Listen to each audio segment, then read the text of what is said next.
First of all, Hare Krishna, Prabhuji. Hare Krishna. I am so grateful that you're here amongst us. I think to inspire the next generation is something you've already been doing through your social media pages, which I know are very, very popular. A lot of people are inspired to follow your guidance and your paths to spirituality, which is amazing. Of course, as an individual, we've all been, my whole family, we are Vaishnavites, so we have been worshipping Krishna from when I was a child.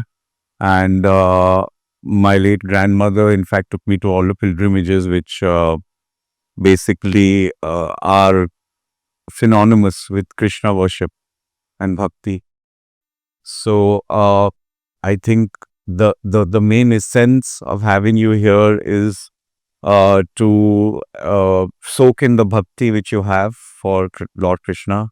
And of course, he is divinity, but through him, obviously, we get blessings for the entire universe with our prayers to him and blessings from you. And I'm sure you will give a lot of insight into how the model youth and the next generation should live their lives ultimately in service of the Lord. So, on our conversation, of course, I would have a lot of things which I may personally want to ask you, but I would stick with things which probably most of the audience will understand, because I would love to have conversations on a lot of spiritual topics with you. And there are so many schools of thought in spirituality, namely you have Advaita, Advaita, Vishishta Advaita. I'm sure Yes. you're a PhD on all those things, and probably you may touch on them a bit in between. But in the meanwhile, obviously, as um, we would all like to know that there is something in our lives which are a turning point to come towards spirituality. Sometimes obviously it's karmic. It comes from our life, we believe, and it continues.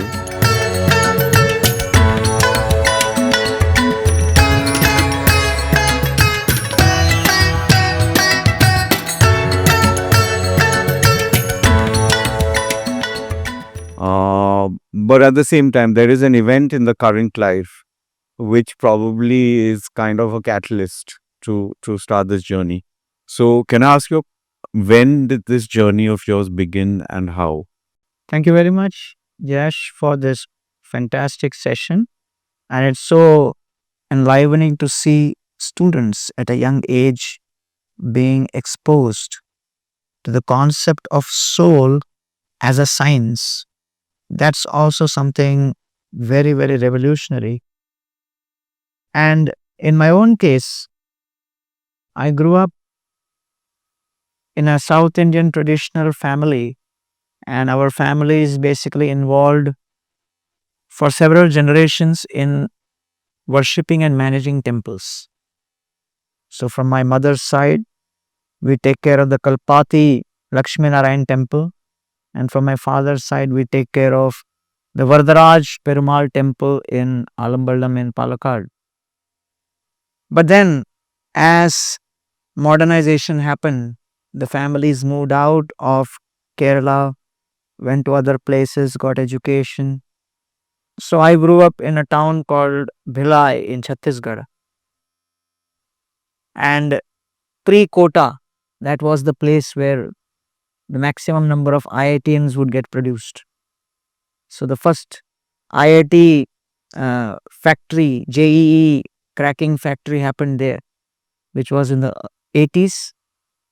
So I was part of that because everybody in that town was engineered. But in the midst of all of that, I always had one burning question all through my childhood and even when I was entering into college. And that was, what is the meaning of death? So for me, it was a very fascinating topic for some reason. And I would always wonder, the world is into education. We are sitting here in one of the classic institutions for education, the Gopi Birla School. The whole idea of education is to equip students with the ability to solve problems. And across the world, an engineer is solving problems related to the pains you're experiencing in infrastructure, in technology, in distances, in weather, what whatever different types of pains you experience, the education system is equipping you with specific skills to solve that particular problem. And people have created an economic system out of that whole problem solving mechanism. If I'm experiencing pain in my body, then I go to the medical industry, I go to the hospitals, I go to the doctor. So there is a pain which needs to be resolved. That problem is taken care by what we call as the doctor or the medical professional. He gets paid for it. I have my problem solved. And that's how society is moving. So whether it's an architect or a fund manager or a politician or a bureaucrat, anybody you name in this world are in professions where they are solving some particular problem. So the question in my mind, which was always like a pinprick, was, is there a solution to the problem of death? Is death a solvable problem, or it is impossible to solve the problem of death? As they say, as sure as death. Mm. So therefore, that was my main question which was haunting me for years together. And interestingly, when I was in my last year of college, I had a friend of mine who tried to commit suicide. And that's where it was a wake up call for me. And way back in 1992 93, honestly, suicides were not so common in the campuses. Things were still pretty okay with respect to mental health. So it was very surprising, and all the more surprising because this boy was like doing very well academically. He was like one of the toppers. So we asked him, why you tried to commit suicide? And he said, I'm always used to getting the gold medal, but I got the silver medal this time. I couldn't handle it. So that was shocking for us. That means even if you become number 2, that is not sufficient to keep you satisfied because your expectation is to be number 1. And then in the same exam, 4 or 5 of my other friends, they failed in 4 or 5 subjects in the same exam. And they were moving around the campus peacefully, blissfully, as if nothing happened. Blessing others also. Relax, be cool. So I asked these fellows, Are you are pretty shameless? You have failed in so many subjects, still you are going around happily. What is your philosophy in life? And their reply shocked me. They said, अपना philosophy simple है, college में घुसना अपना काम है, निकालना college का काम. हम क्यों टेंशन ले? That was the beginning of my realization that the root cause of all fear is change, and the root cause of all change is the gap between expectation and reality. The gap between expectation and reality is that change which causes the greatest fear. And hence, anybody who expects, why after the exam, before the results come, you are in anxiety? Because you're expecting a change. Something will change. In a relationship, when there is a feeling something is going to change in our relationship, it causes anxiety. When it comes to a promotion, an investment, or a business decision, any prospect of change causes that anxiety. So then I realized that when I came across the Bhagavad Gita, the exact answer was there. Small changes cause small fears. The biggest change will cause the biggest fear. And what is the biggest change? When the soul loses not a promotion, not a profit, not some kind of property, not a relationship, but when the soul loses the body, that is the biggest change. And that biggest change when the soul is stripped away from the body is what is known as death.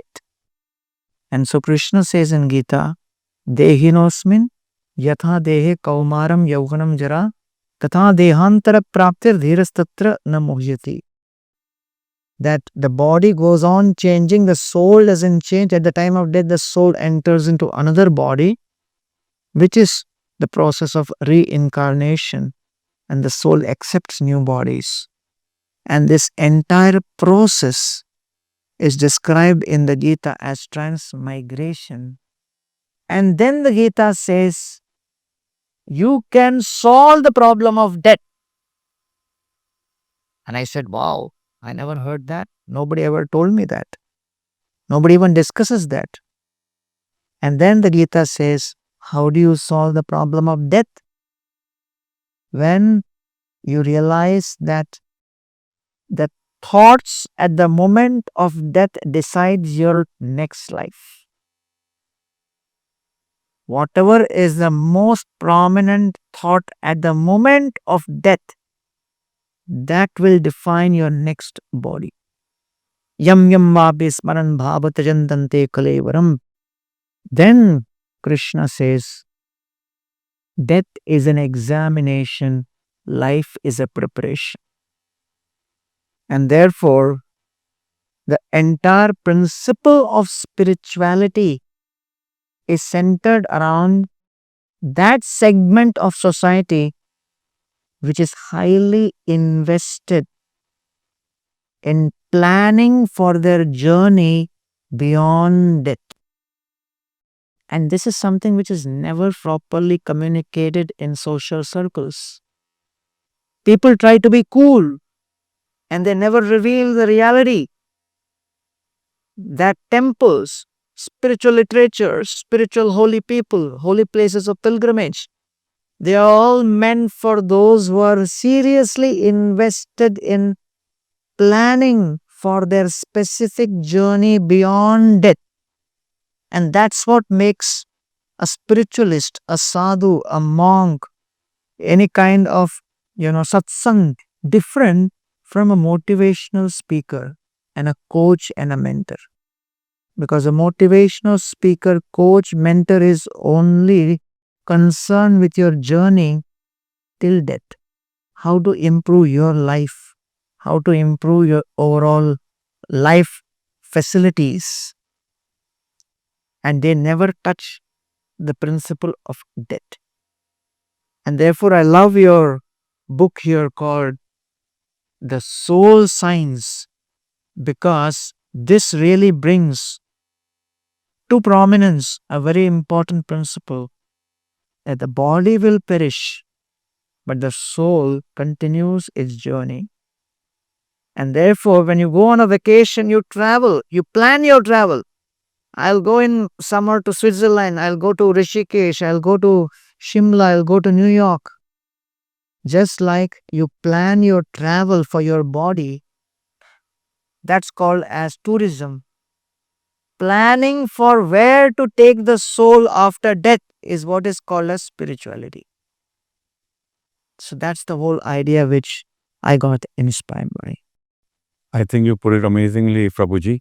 And before I move to my next question, I would like to share with you, coincidentally, this topic of death, to me as an individual, has always fascinated me from, I think, when I was their age. So it was always a question that instead of reading in those days Vihadi Boys and those kind of books, how am I reading things like Life After Death? Where there's a description of after that what you experience, and the people who come back to the world, they see a lovely golden light, angels, whatever the different interpretations. that concept or intrigue of that ultimately led me to read the Bhagavad Gita and the Upanishads, and those things which actually explain the science of death. That intrigue is great, but it doesn't come very often to most people because we are all caught up in the material world and our duties. And this was also a concern sometimes I experienced in my growing years, where it was felt that uh, delving too much into these fears sometimes draws you away from what our karmas are, duties are, to student, businessman, whatever.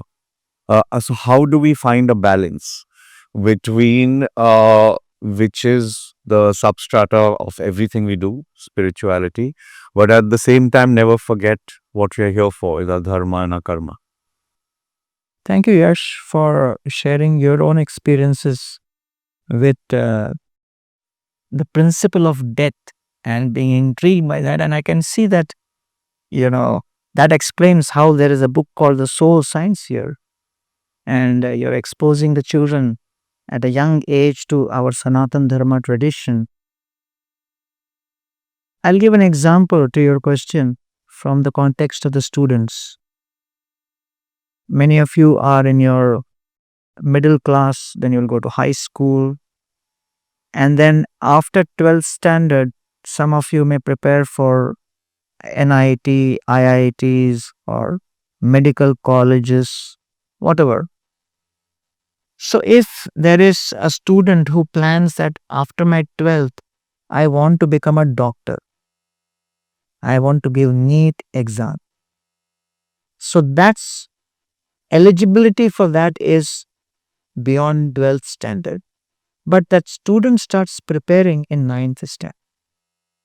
So if someone sees that student preparing in 9th standard, one may say, hey, this exam is going to come in 12th. Why are you preparing now?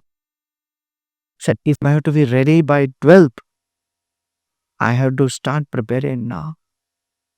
So it is not that the student in 9th standard who is going deeper into biology, studying other books, going to coaching classes, spending after school hours in coaching classes, is away from reality.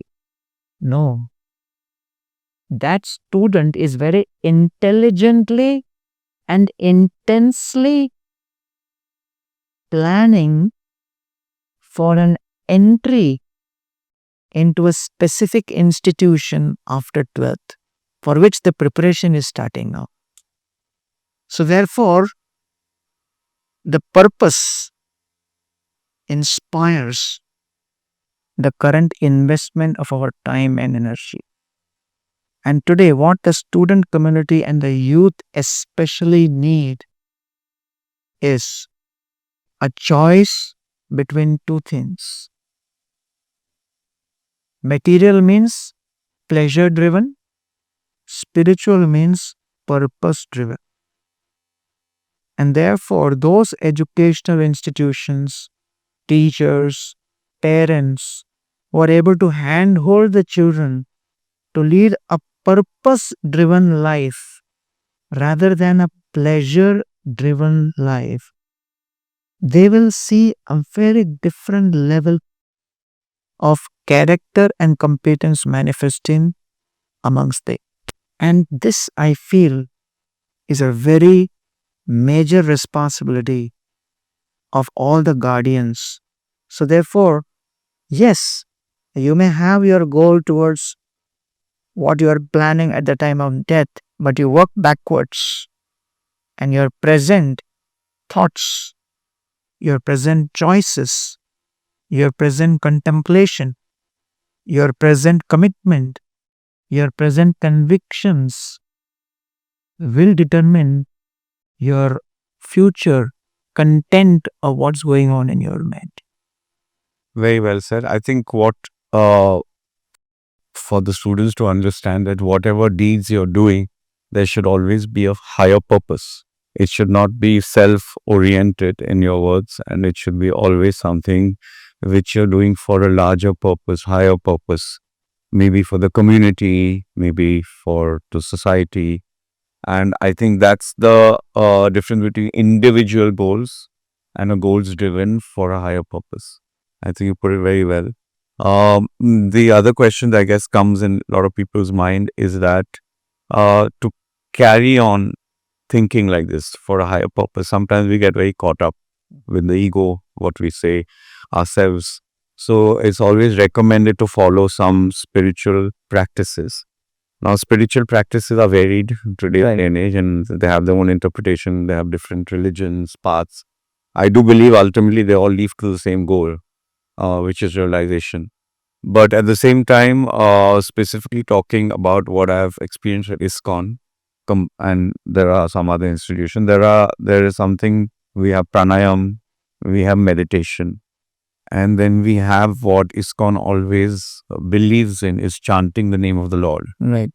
Hare Krishna, Krishna Krishna, Hare Hare, Hare Ram, Ram Hare Hare. And then that is believed to be potent enough to basically get you to that state of awareness. Sure. How would you opine on this, that a lot of faiths think of a formless, nameless God, and a lot of faiths talk about going into yourself within, where God is outside and within. And then you have Krishna consciousness, where you talk about a form, a name, and the bhakti and the devotion, which is a little different from these other things. And my question would be, so that you can explain that if somebody chooses a path to follow, the children here, the young adults here, how would you suggest them to start? Thank you, Yash. That's a beautiful question. I want to simplify and demystify spirituality. How many of you have been to the hospital? Raise your hands. Seen a hospital. So what is hospital meant for? Thank you. Hospital is meant for treating the pain of the body. When you have pain in the body, you go to the hospital, meet the doctor, take the medicine. It eradicates the pain of the body. How many of you have been to temples or any places of worship in all traditions? Thank you. The temple in Sanskrit and Hindi is known by what name? Mandir. What does the word come? Man. Man means mind. Therefore, Gita says temple is nothing but a hospital for the mind. Hospitals are important or not? So, a hospital for the mind means that which is created to help treat the pain in the mind. What are the pains which generate in the mind? Krodha, anger, dvesha, envy, kama, lust, lobha, greed, pride, illusion. All of these anxieties, insecurities, 370 suicides happening every single day in India. 400 million people across the world experiencing depression symptoms.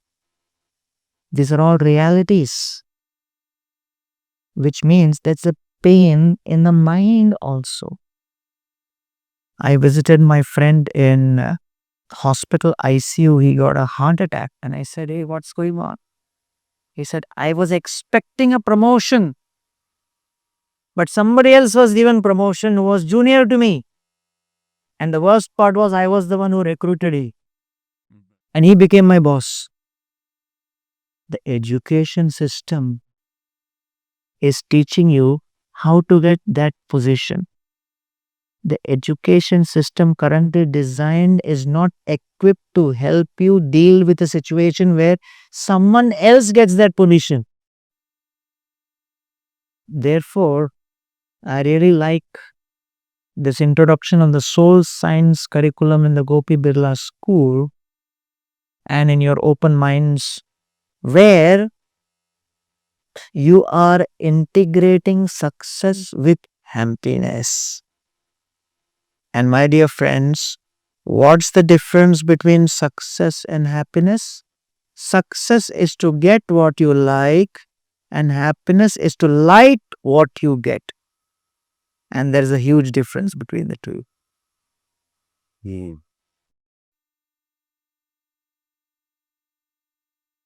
So therefore, to answer your query,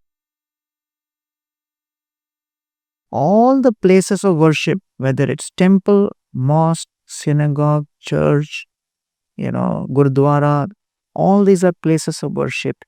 They're all dealing with only one principle: how to relieve the pain of the mind. So just like in pain of the body, there is option of allopathy, naturopathy, homeopathy, so many different types. Similarly, to relieve the pain of the mind also, there are various options and varieties. And therefore, these varieties can be fitted into 5 categories. If you feel I'm getting too confused with this philosophy and this one and that one, it's actually very simple. What are the 5 things which spirituality deals with? Step 1: where is my soul now in this world? Step 2: what should be the destination for my soul?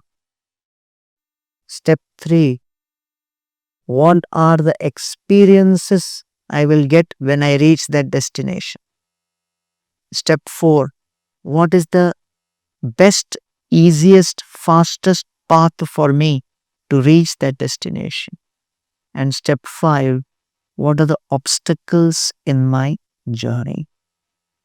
So, spirituality, whether it is in Hinduism, Islam, Christianity, Judaism, Sikhism, Jainism, Buddhism, any kind of tradition, is only dealing with these 5 steps. And one who understands the core principles will never get bewildered. Because if you open Make My Trip, you will get a million options of where to travel. But ultimately, these are the main principles. So rather than getting caught up in the jargon and the details, you should understand the principles. That yes, just like I'm interested in taking my body on a journey during vacation, I can plan for that. Similarly, there is a process by which I can plan for the journey of my soul beyond death. And that is described in terms of these 5 steps. So, in these 5 steps, as soon as one element changes, the name of that philosophy changes. Even within Hinduism, you change the experience on reaching the destination from person to imperson. So, it becomes from Dvaita to Advaita. So, you just change these 5 elements and parameters a little bit, you get millions of shades of different philosophies. So, therefore, I tell people rather than fighting over I am better, you are not better, this, that, accept that there are multiple destinations and experiences which can be sought by multiple souls. And spirituality across traditions is simply giving everybody choices. That's all. So, why to fight over all of this? When you get that holistic perspective, then you'll understand that yes, there is no point losing sleep over what is better or what is not better. We have to make our choice. Very well said. Thank you. So, obviously, the students go through a lot of stress and anxiety a lot of times in a structured environment where they're expected to perform, do well, and there's a particular system they have to follow. Then there is certain amount of creativity which they have to have, which is probably away from the system. So, what would be your advice? How do they deal with this in the moment of stress which is not manageable sometimes, and follow the system, but also stick with a creative approach to whatever they are doing. I'll recommend the ABCD of spirituality. A for association. Associate with like minded people who help you become more resilient, who help you become more focused, and help you develop the 8 life skills: purpose, focus, habits, relationships, determination, discrimination, humility, and tolerance. Develop these in that association. Second, B for books. Study the books, read the books, read literatures which help you move in that direction. C for chanting or contemplation. Take out some time every day so that you are able to connect the soul with the super soul. So the all spiritual traditions speak about 5 things only: Ishwar, the controller; Jeev, the soul; Prakriti, nature; Kala, time; and Karma, action. Life is nothing but a synergy between these 5. Jeev is the soul. When the Jeev wants to control Prakriti, nature, under the influence of time, Kala, and engage in action to exploit and enjoy, that is technically known as bhoga. Then when that soul realizes that all my efforts are failing, I need to connect with someone above me. When the soul looks up, he sees this Ishwara. When the soul connects with Ishwar, that is called yoga. So the soul science is how the soul Jiva needs to first connect with Ishwar through yoga, and then look at Prakriti as a property of Ishwar, Kala as the property of Ishwar, and engage in karma for the pleasure of the Ishwar in a manner of selflessness. All these things require the C, which is contemplation, connection, collaboration, chanting. And then when you do through all of this, the fourth thing which supports this contemplation is the D, which is diet. So when people ask me, should I be this, should I be that, I say, Baba, first define your purpose. A boxer's diet will be different from a gymnast's diet. If a gymnast starts eating boxer's diet, he cannot make somersault. And if a boxer eats gymnast's diet, he cannot stand in the boxing ring. Therefore, first define your purpose. And if your purpose is to be in the mode of goodness and have a mindset which facilitates contemplation and meditation and yoga and peace and harmony and synergy, then there is a diet which is recommended for that.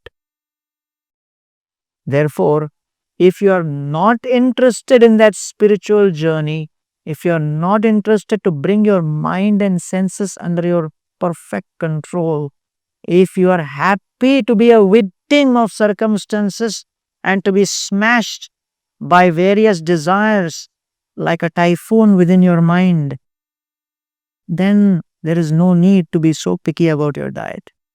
But if you are a person who likes full control over your thoughts, your desires, your actions, your habits, and you like to be self-disciplined, because discipline is the fusion of intention with action, if you are interested in that, then you have to choose a diet, and that is recommended in the Gita for those who are interested in that outcome. So diet is very much dependent on the outcome you intend. Association A, B, books, C, chanting, and D, diet. So this is something which I want to share. Very well said. Actually, we should also give spontaneous chance for the students to ask. So, a diet is a very important thing you mentioned. There is also today a lot of intoxication which youngsters go through, and it's the choice which is if you're free with whether you entertain it or not. Um, of course, before you touch on the topic of intoxication, um, the right diet may be a question, a large topic. But does anybody here have a question on that?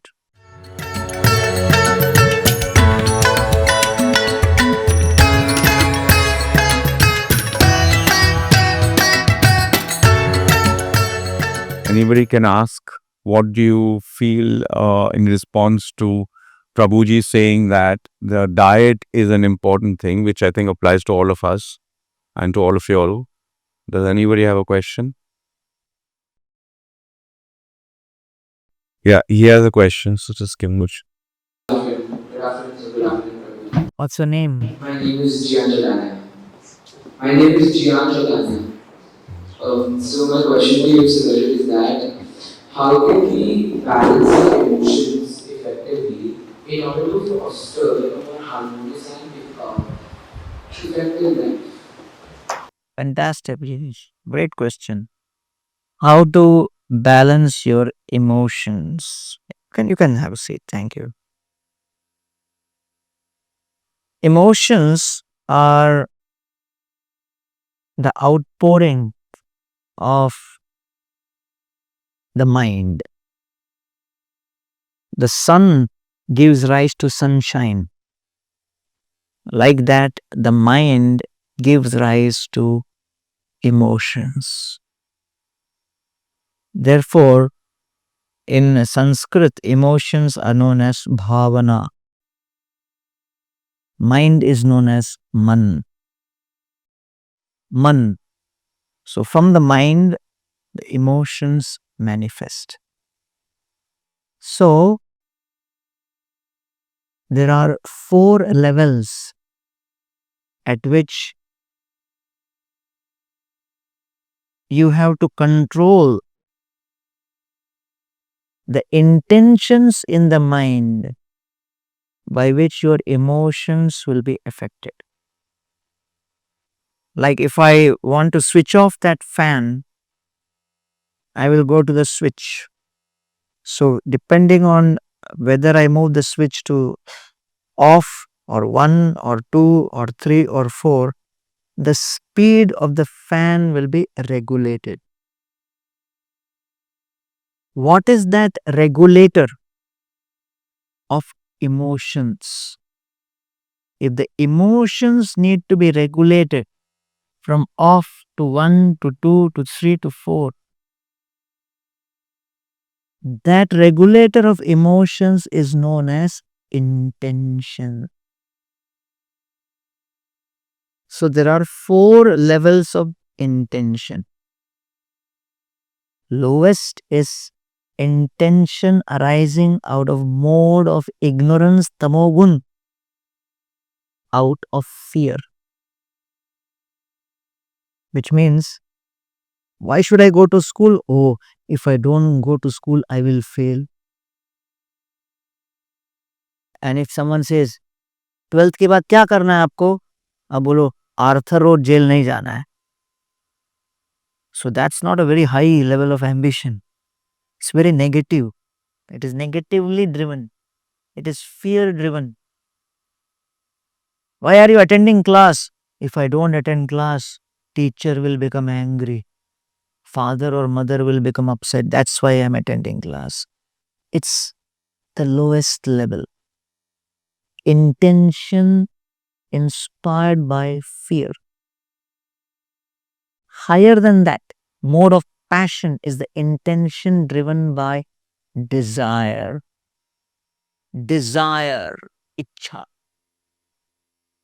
That if I get this degree, I will get this much of money and then I will become like this and that. That's little higher, but still that arises, that creates a lot of anxiety. Rather than a collaborative mindset, you are into a competitive mindset. And that also results in anxiety. Next level, above tamogun, fear, rajogun, desire, is sattvagun, which is intention inspired by a sense of duty. I'm going to do this because it's my duty. I tell the story when I joined the ashram, I was sent to the kitchen to serve in 1993. After a week or so, one more brahmachari came and joined. He was also sent to the kitchen to serve. And he was serving with me. After 4 or 5 days, he came up to me and started complaining. Arey, what is this? You guys have sent me to the kitchen. I am such a big speaker. I joined ISKCON so that I can speak about Sanatan Dharma, become a preacher. मैं प्रचार करने ISKCON में आया, चपाती बनाने नहीं. So I said, why you are telling me? I am also making chapati only. So what is the point you and me discussing? He said, no, I am very upset that you guys are not recognizing my talent. He kept on complaining every week, every 2 weeks. After a month, he took his bag and said, I'm going. I said, where are you going? He said, you didn't recognize my talent. मैं कथा करने आया, चपाती बनाने नहीं. 10 years later, he met me at a program. He came running up to me and he said, after I left the temple, I got married. After marriage, my wife got back pain. घर पे रोज चपाती मैं ही बनाता. So many times, when we are faced with a difficult situation, we think, let me take the easy way out. But duty means sometimes it may be very painful, but I perform the duty. I'm duty bound. That's mode of goodness. Fourth level of intention above fear, desire, and duty is love, which is the highest. As soon as you hear love, you may think, oh, love story, love songs, Bollywood, Hollywood love. No, this is totally different. Love doesn't mean pleasure, love means pain. Pragana premier e savava acha nijidukka vignadir noko vichar. Lust means selfishness. Love means selflessness. And therefore, love means in every relationship there are 4 major challenges. There will be scarcity, impediment, discomfort, unhappiness. Still the relationship continues. It is called love. And therefore, when you speak about emotions being under control and in harmony, the more we tune ourselves to live lives inspired by love, selflessness, to that extent, you may be experiencing pain to express love to others, but that selfless service will fill your mind and heart with a deep sense of joy and satisfaction, which is only got to be experienced to be believed. Okay? Thank you.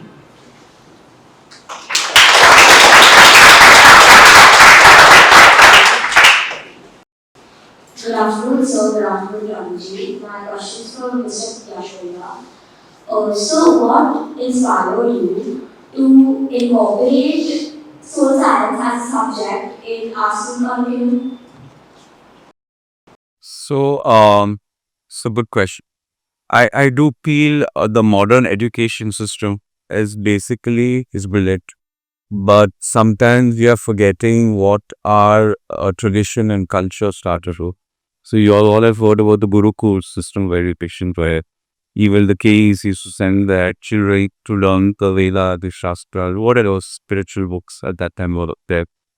Uh, so I do feel that without understands exactly what Prabhuji's been talking.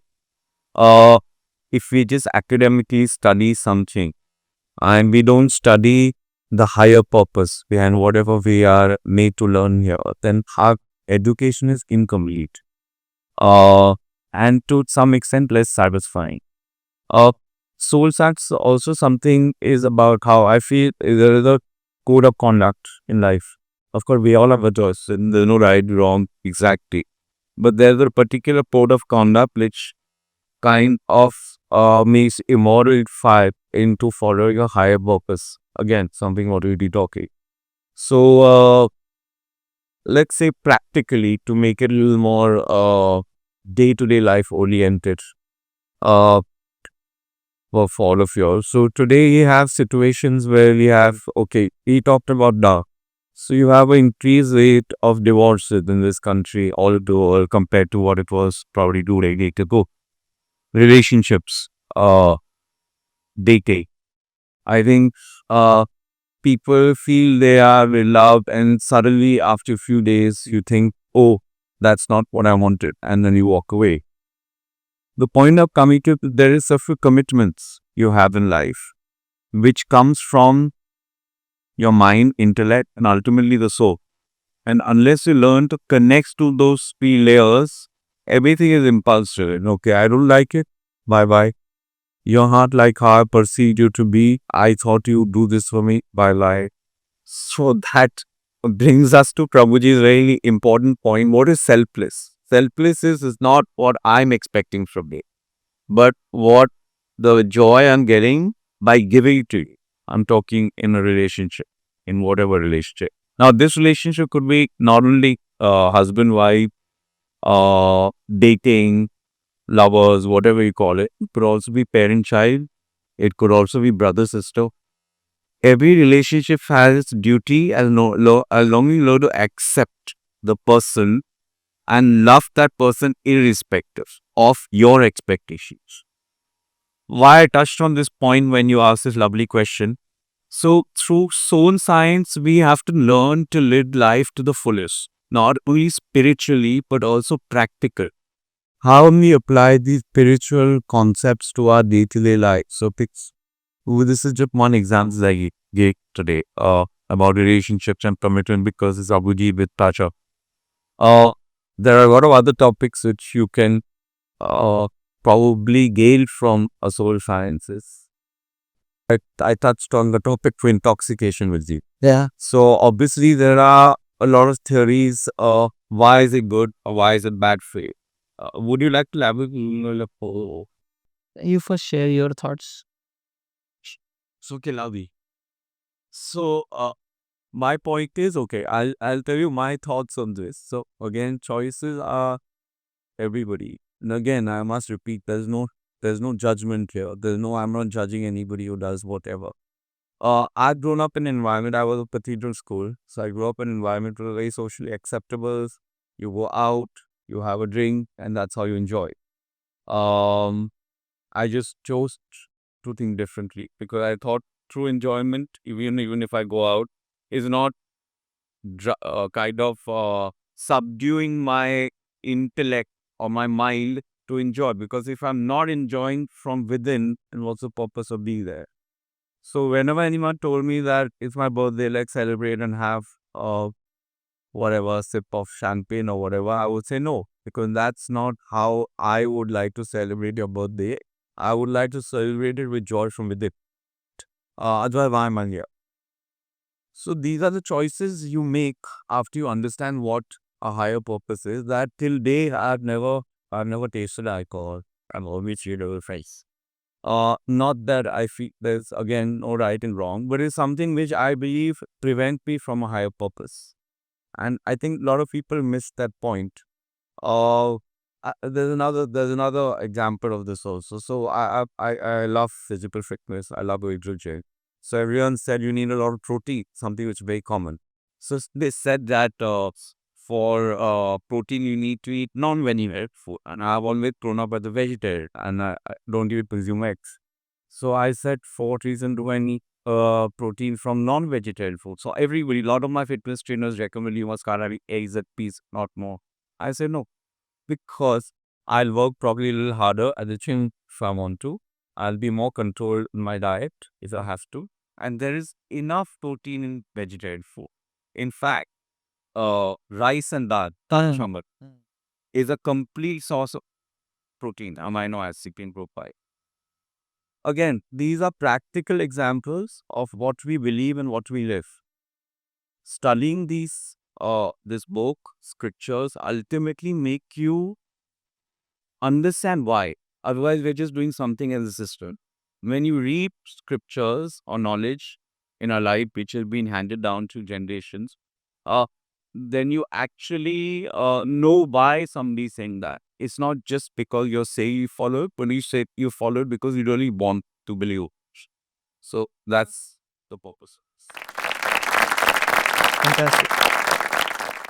I think I would say that one of the most important points which Yash you shared is how when you were given a choice between pleasure and purpose, you chose purpose. That's what our whole theme was all about. I wanted to just ask one small clarification. I just heard from one of your team members you're running something known as open minds. So, what's that concept all about? So basically, this is Gopi Vira School, which is an entity by itself, established by my great grandfather. This is there from what is the inception date? You thought it's 1963. But what we lay is he started a group of schools called Birla Open Minds, which are basically now almost 150 number, Okay. which are spread across the country. Some are our own run schools, and some we also do it as a franchise for people who are passionate of to run in education institutions, want to impart education, but probably don't have the knowledge, capability doing so. So we have team who actually makes a curriculum, teaches the teachers how to teach, writes key books also, which form part of the curriculum. And so these schools are expanding, but franchise model expand very school, very quicker than if you have individual school. Just one question is when you say open minds, it includes subjects like the soul science and all of that stuff. So soul dance and originally for open mind. Oh, that was very insistent. It was my idea that as she asked, as there should be something beyond what every school is teaching in the regular Monday. We have to teach that, and this is something meditation I want. The other thing which I insisted on that, I went to Catholic school. So when they had a subject moral science, we thought with the free kids is to fit and laugh and joke and hop out of the classroom. Because we were not graded. I was not graded on moral science. I was not given my final report. So we insisted that soul science should be great so that children actually take it serious. Those who are graded take things serious. So this one introduced in below in my Sipanti Gopi Birla later on. Okay, fantastic. Powerful. It's very inspiring because I think the modern education system definitely needs, along with the Indian knowledge system, which has been integrated in the NEP 2020, I think this is a fantastic addition in practice. Okay, Prabhuji is given a lot of time, and of course, his time is very precious to us. So we'll just go quickly over some.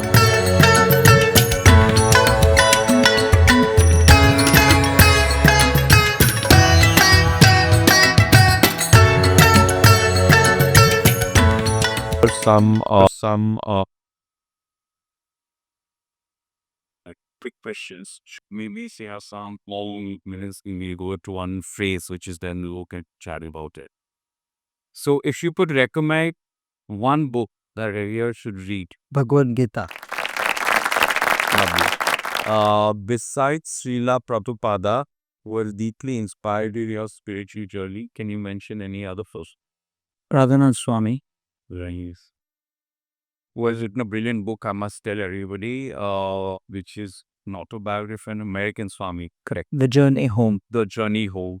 And that's the name, and it's written in an autobiography of American Swami, which is actually brilliant because he has talked about his journey. He started from the United States as a student, like all of you, and how it finally came to Vrindavan and Krishna consciousness. So the love you for ignorantly.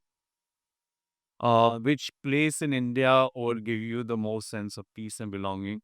Think had Vrindavan. I PM to die. What's the best piece of advice someone has given you? I know you give everybody advice and lovely advice, beautiful. We all are grateful for that. What has somebody given you advice? Be tolerant in face of provocation. Be tolerant in the face of provocation.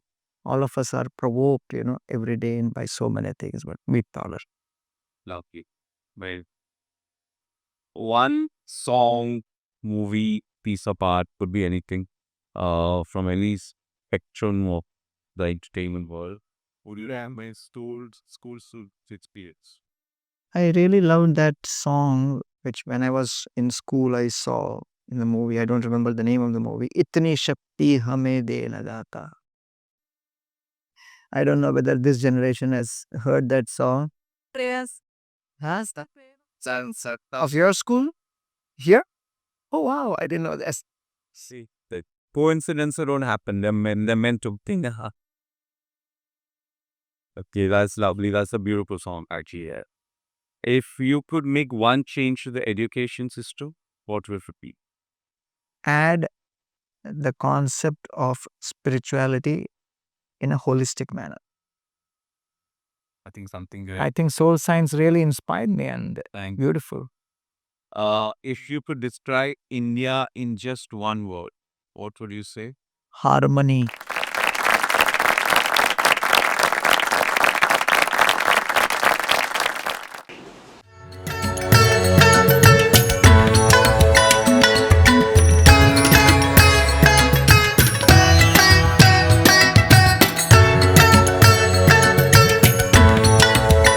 Otherwise, how can you manage such diversity in one country?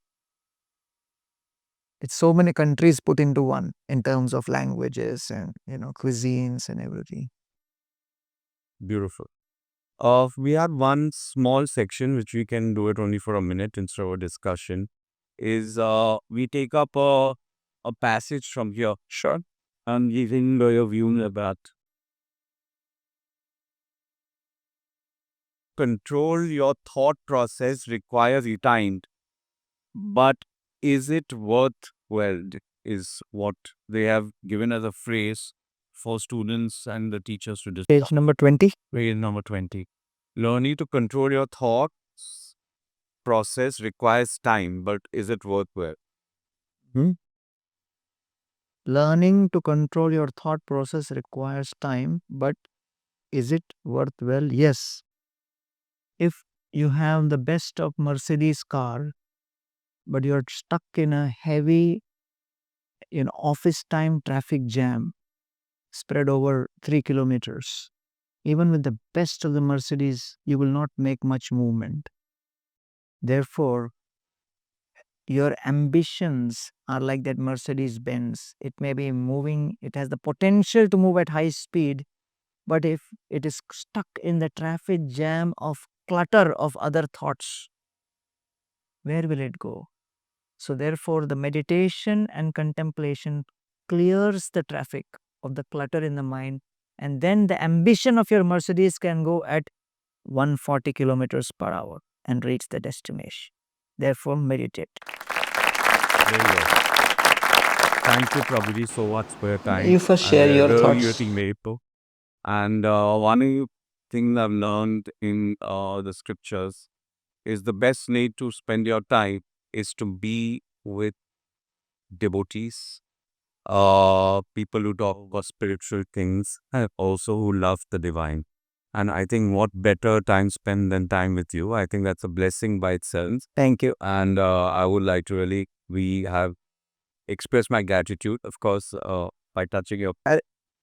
Cool. I think in our scriptures again written that when I get your blessing, it's like an energy circuit big power for you. So Thank you so much.